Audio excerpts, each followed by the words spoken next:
Mula Espanya, nagsimula na ang pagkilos ng ilang grupo ng relihista na patungong Menjola upang ipahayag ang kanilang mga panawagan sa ilalim ng karapatan sa malayang pamamahayag.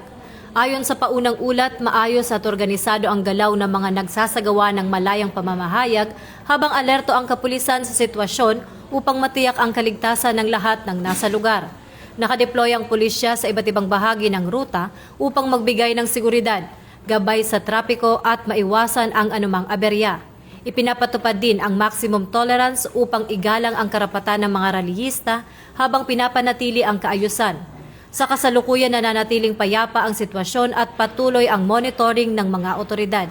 Samantala, nakaantabay ang ating PNN correspondents mula sa ibang distrito para sa mga updates sa mga aktibidad kaugnay sa paggunita ng Araw ng Mga Manggagawa. Ako po ang inyong Police News Network correspondent ng Army PNCRP, yung under the leadership of Force Commander Police Colonel Cesar Rodriguez para sa special coverage ng Labor Day 2026. Alagad ng batas, tagataguyod ng Balitang Pulis.